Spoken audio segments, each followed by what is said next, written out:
The Spin-off Podcast Network. Are you making the most of your KiwiSaver investment? Generate is an award-winning KiwiSaver provider with a track record of strong long-term performance. Making a smart decision now could add tens of thousands of dollars by the time you reach retirement. Book a no-obligation chat with a Generate KiwiSaver advisor today at generatekiwisaver.co.nz/get-advice. A copy of the product disclosure statement is available at generatekiwisaver.co.nz. The issuer of the scheme is Generate Investment Management Limited, and of course, past performance does not guarantee future returns. I'm Toby Manhire, and this is Juggernaut, the story of the Fourth Labour government. A podcast in 6 parts. Doesn't give my opponents much time to run up to an election, does it? This nation is at risk. What do you think you're up to now, you perverted little liar? I could smell the uranium on it as you lean towards it. Most radical overhaul in the history of New Zealand's administration. Juggernaut, the story of the Fourth Labour government. Made with the support of New Zealand On Air. Listen now on The Spin-off or wherever you get your podcasts. Everyone bagged Sandra Gowdy just because she was banned from her own mayoral office for being an anti-vaxxer.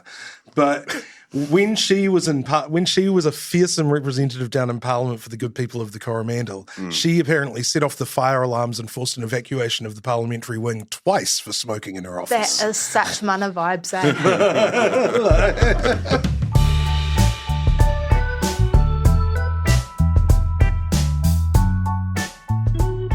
Tēnā koutou katoa.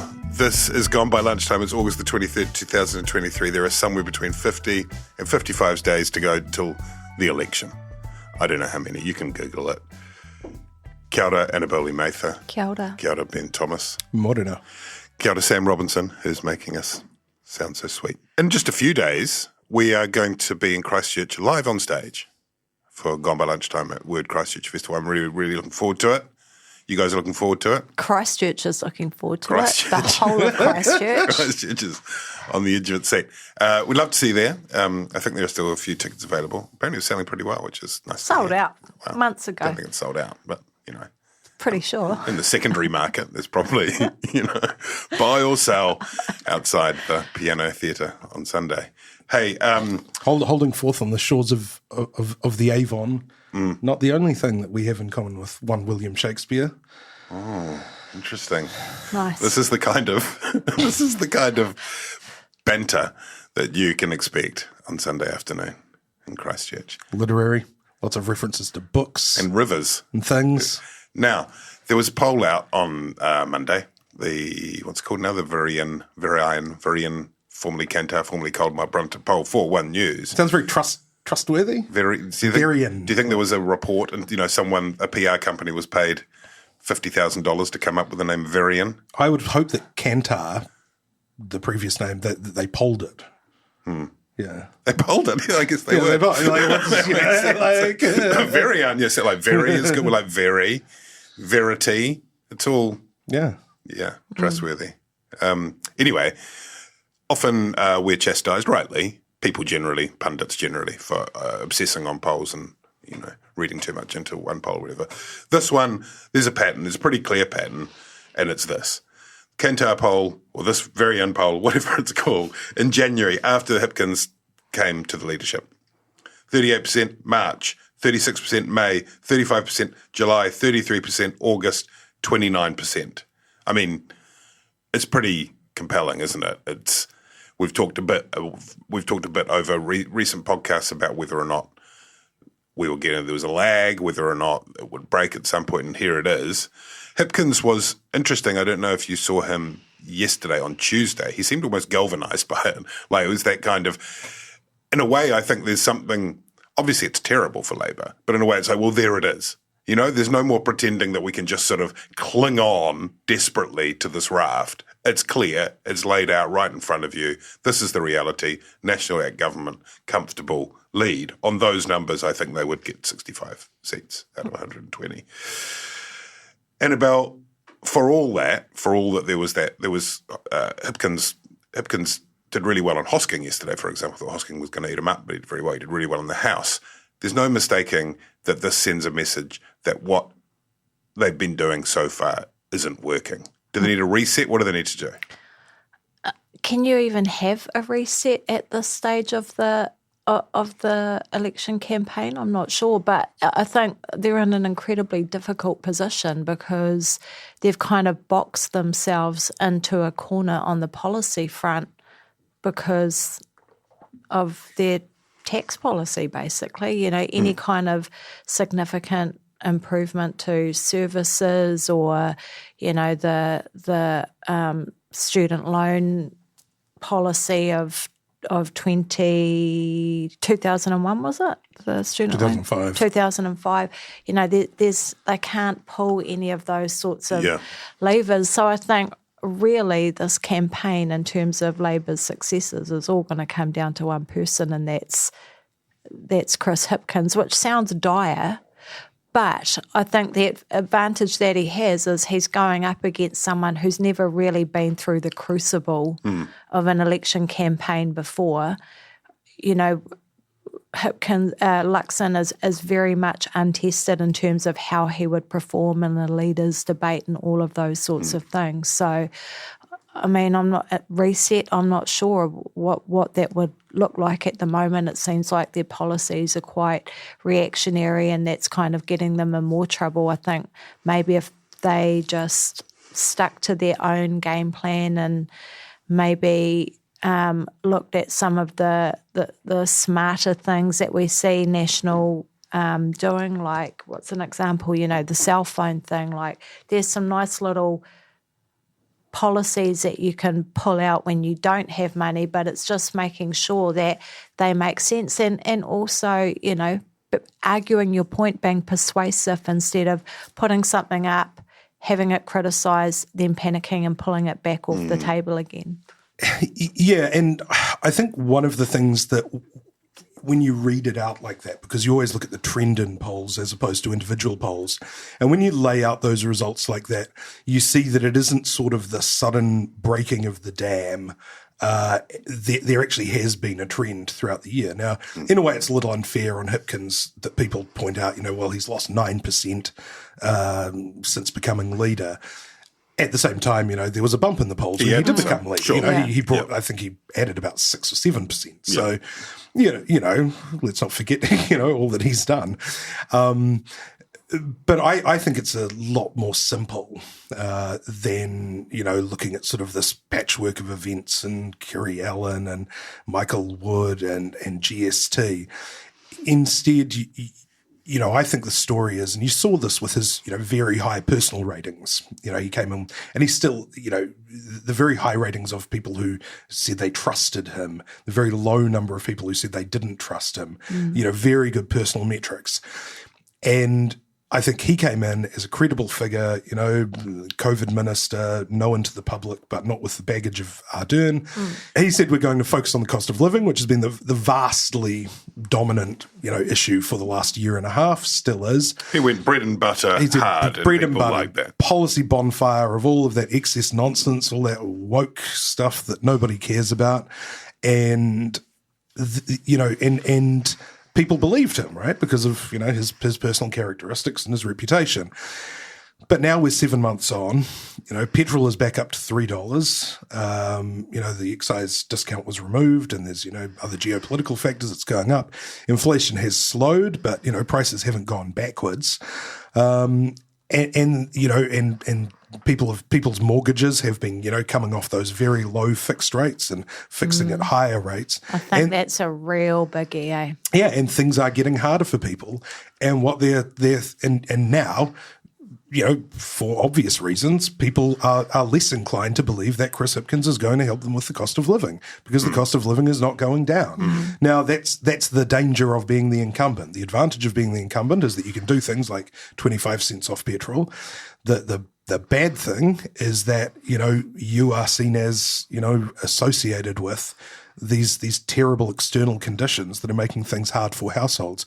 So I think it's a pretty predictable, kind of slide if you look at those external factors. In terms of a reset, I actually think there is a possibility of a reset. I don't. There won't be a change of leadership, obviously, even though we're about almost as many days out We're now. about exactly at the Jacinda Day. Oh, really? Yeah. So, never too late. But, I mean, there's no Jacinda Ardern's in the wings for Hipkins. He's the leader, but... There are people looking around, casting around for anyone available and landing on Kieran McNulty. Like, guts mania,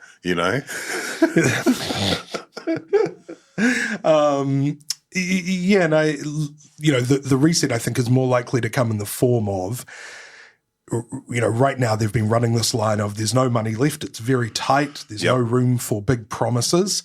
I think if things are getting really dire, we'll see a return to, 2011 Kiwi build, whatever, $2 billion for free dental care, whatever, just throw the whole kitchen sink at it. Everything exists in a sort of imagined future, right? So they can start making a whole lot of promises for the year 2030, where everybody will live forever and candy floss will grow on trees. But even beyond that, I think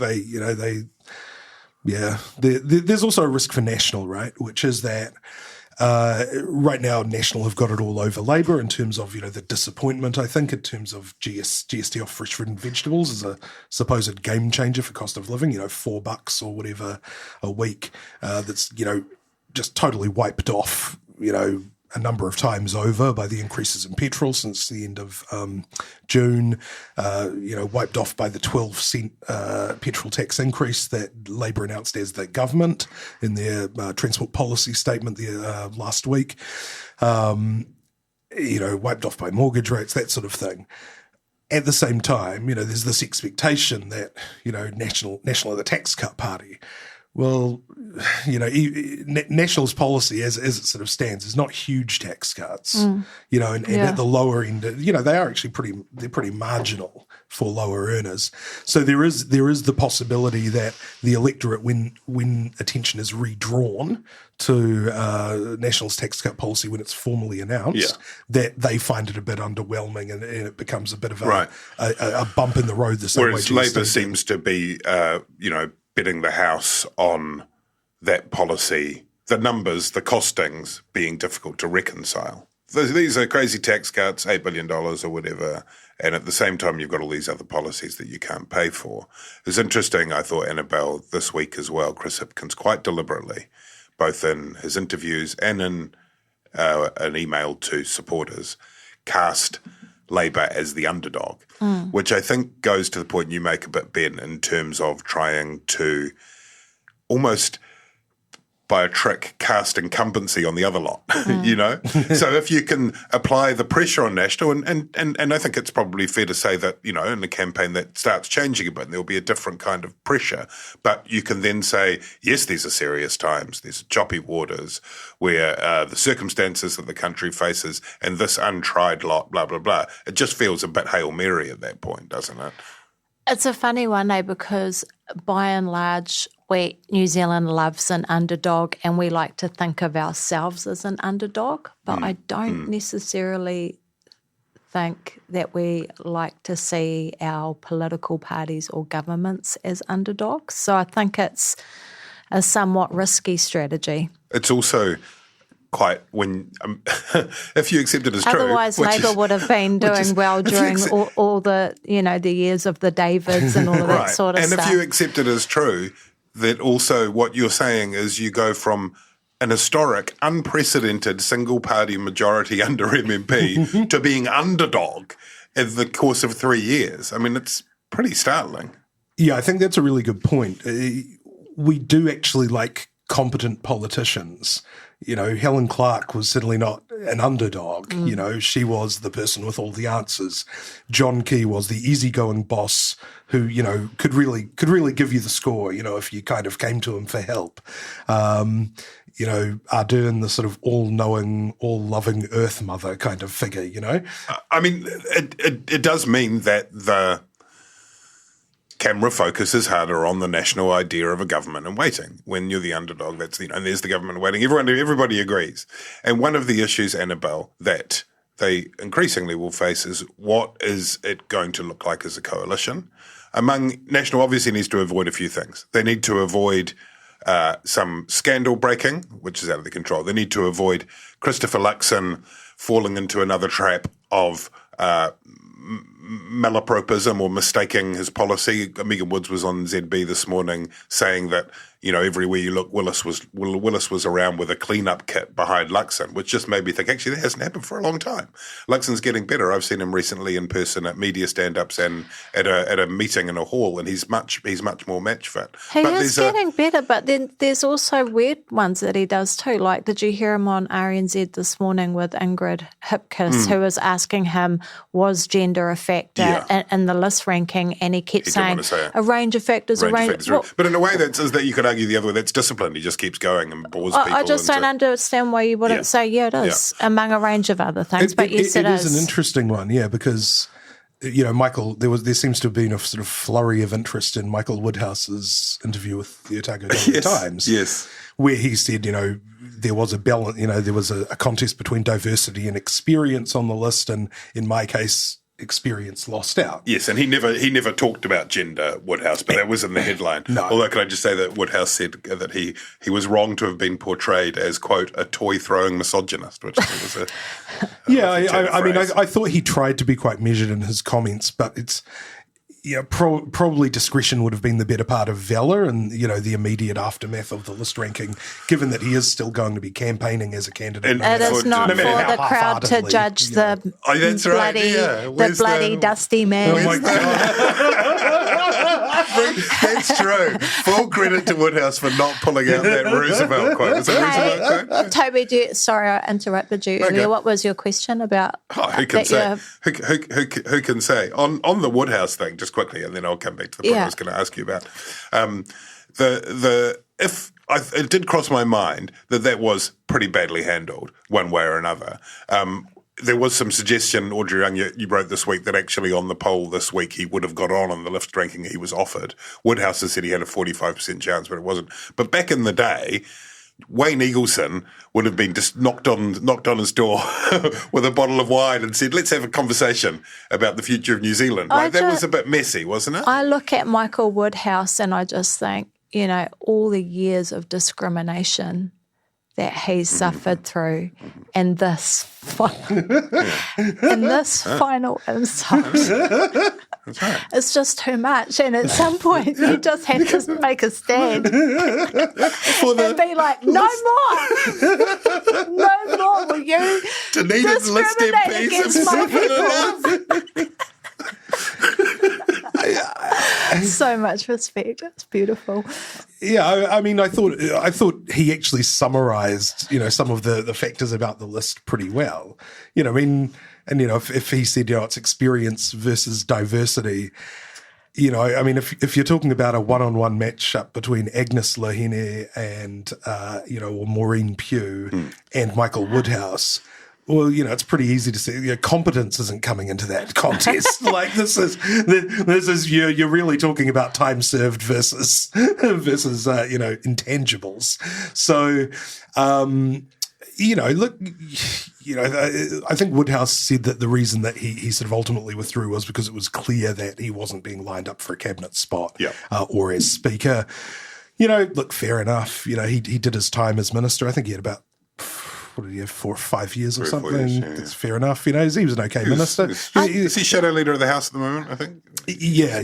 So he was a reasonable minister with the portfolios he had in opposition. He probably would have thought that he was kind of lined up. The other issue he brought up was the lack of experience in terms of ministerial experience in the National Caucus. There is a bit of a deficit there. Todd McClay, Paul Goldsmith, Louise Upston. They've been ministers before. Jerry Brownlee likely to be speaker. Brownlee's been a minister, but he's likely to be speaker. Judith Collins obviously has been a very experienced minister. A lot of talk that she's being lined up for foreign affairs, so sort of won't be kind of around as much. Not in the country. And, none of these sort of guys like, kind of Bill English or Tony Ryle or Nick Smith who were really around to kind of set up the institutions, and set up the offices and kind of let everyone kind of know how to deal with the public service that the key government had.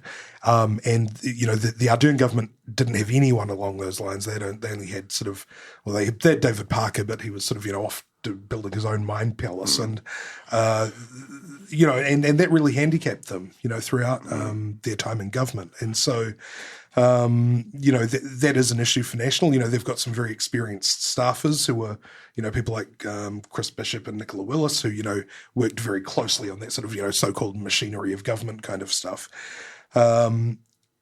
But, look, the lack of experience is an issue, and if they're not very conscious about it, it could be more of an issue. Can I just say, just looking at the national list, that if anybody has the right to feel hard done by, I feel like it's Dan Bidwar, who's ranked at 60.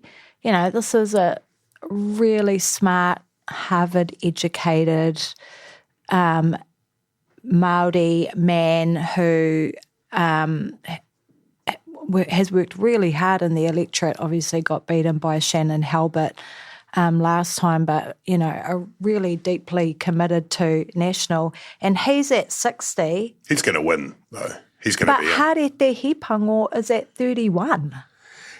Yeah, but I think she's 29 places ahead of him. This is someone who has had so many and that's where you fumbles get this, and bumbles. That's it's where you get this kind of, the terrible word optics, but it's designed so that they could say in the press release 21 of 40 women. Yeah, and Harete obviously has no chance of winning Te Taihao Uru, whereas Bidwar, I think, there is that cluster of MPs, Bidwar, Simon O'Connor, Joseph Mooney, and they're listed alphabetically. You can tell it gets to a point where they've become alphabetical. And essentially the gauntlet is just there saying you got to win. If you don't win the electorate, we don't want you here. Because the swing required to win the seats would be North Cota's winnable. If you don't win it, you don't get a seat. This is Climate Adaptation. We are the Pōtiki of the Taiao. And the words of those keeping the home fires burning. It's more than just going along and planting some trees. You got to be able to defend that place to the end of your life. We have the solutions. We just need to come back to the belief in ourselves as rangatira. Join me, Nadine Hura, and Ruia Āpirehama, the Ko Papa Ko Rangi Series 2, Ahi Ka. Brought to you by Te Komato o Te Tonga, the Deep South Challenge, out now on the Spin-Off Podcast Network or wherever you get your podcasts.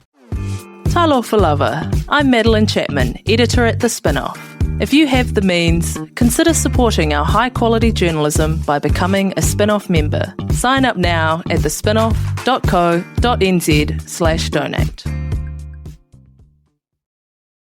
I wanted to ask you about another member of the likely cabinet in the post-election period, should these polls bear out, Annabelle, which is the Deputy Prime Minister, David Seymour. In terms of the vulnerabilities that National faces in what remains of this campaign in the 50-whatever days, David Seymour making jokes may be one of them. What are your thoughts on that quote-unquote joke, which was about a fantasy, to quote, about Guy Fawkes heading across to the Ministry of Pacific Peoples, and also what risk that poses for National's case for government? Well, obviously it was in really poor taste, and it was beautiful to see Sua deliver his valedictory speech yesterday in full Samoan. Chef's kiss. Absolute chef's kiss. It's a terrible joke. It's completely inappropriate. But more than that, he would, if he could try and make a righteous argument that it's just a joke, except that when Te Pāti Māori made a joke about him and putting some seeds and poisonous seeds in his drink or whatever, he spat the dummy big time. So he demanded an apology, if I recall correctly. Yeah, he did. So it's just it's just inappropriate for someone who wants to be in a significant position of power after the election.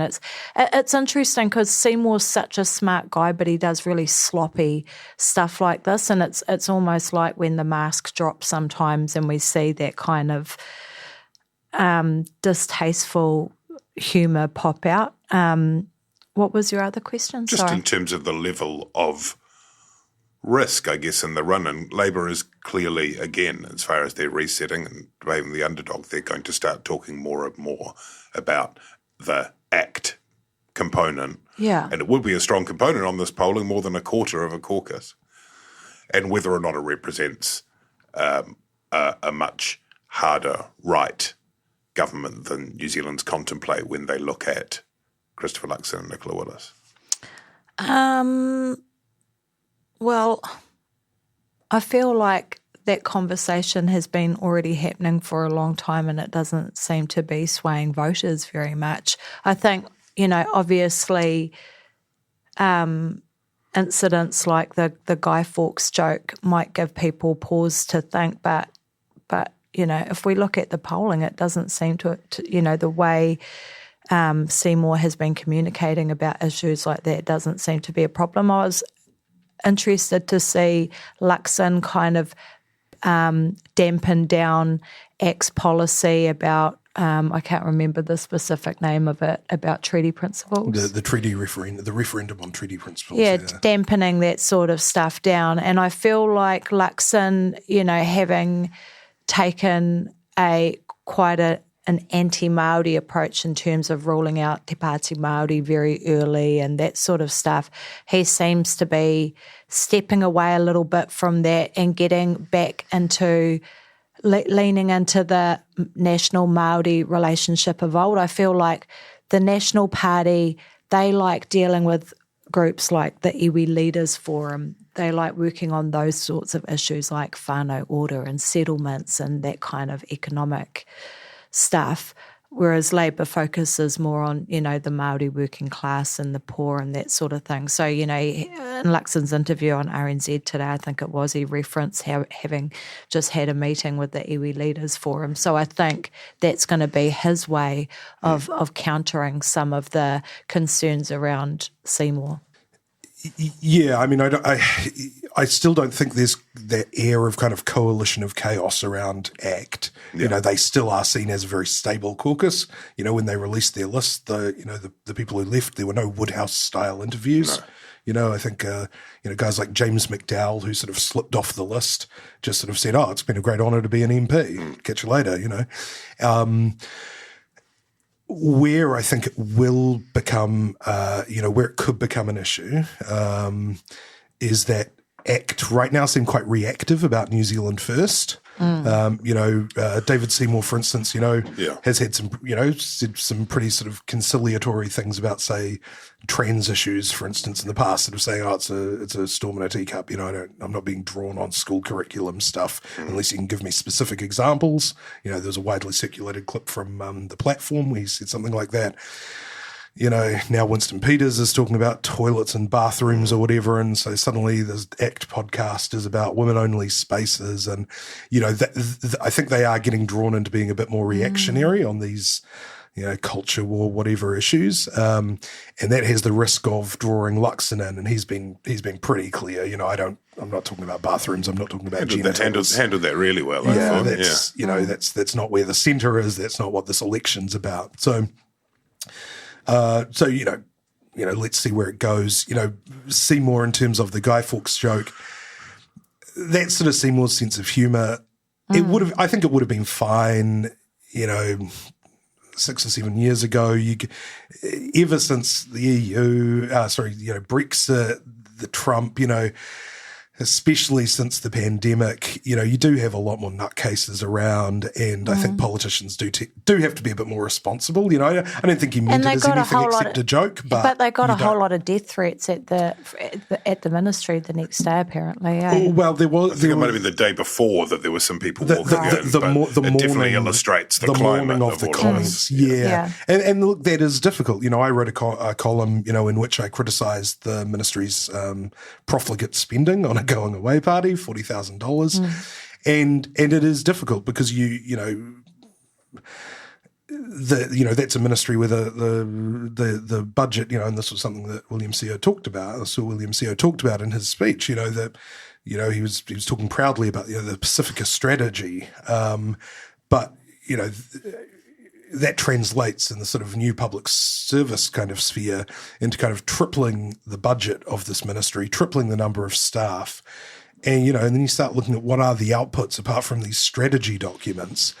And, and you see this sort of across the public sector.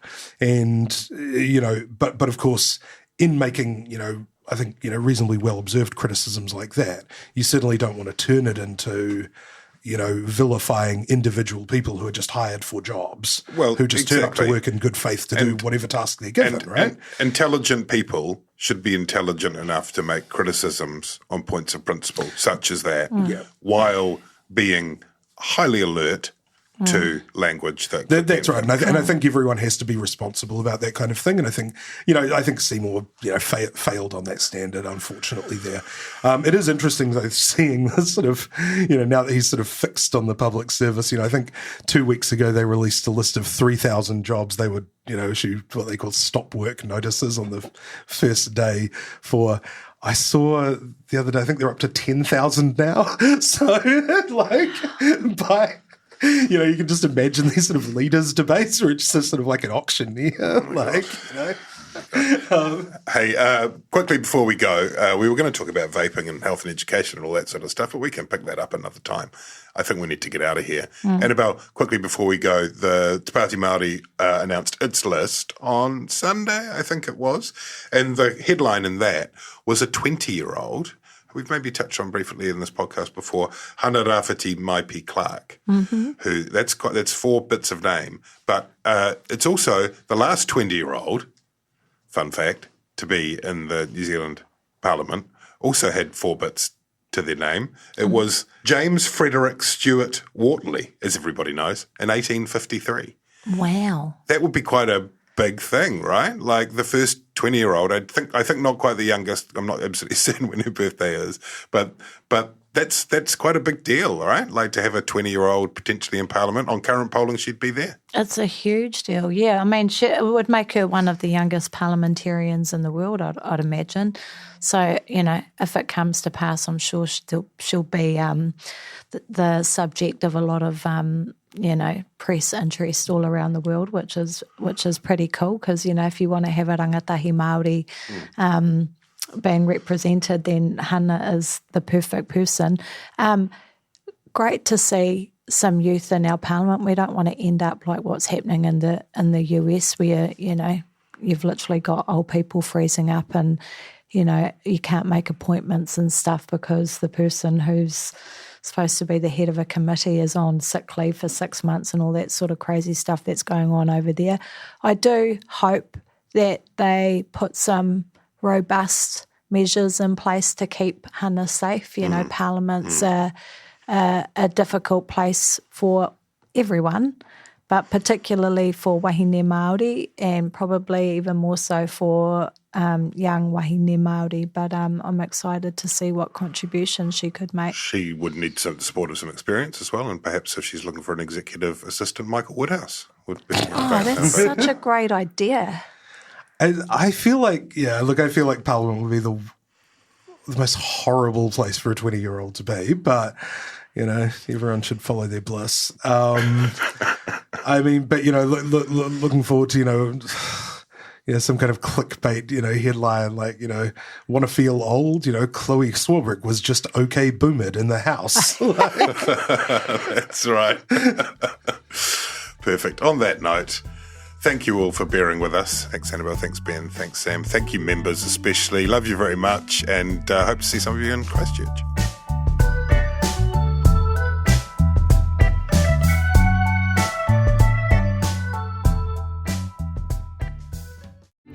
Kia ora, I'm Duncan Grieve, founder of The Spin-Off. You can help us keep all of The Spin-Off's award-winning journalism free for everybody by becoming a member today at thespinoff.co.nz/donate. Kia ora, I'm Alex Casey, senior writer at The Spin-Off. We wouldn't exist without the ongoing support of our generous members. If you're able to, you can make a donation at thespinoff.co.nz/donate. The Spin-off Podcast Network.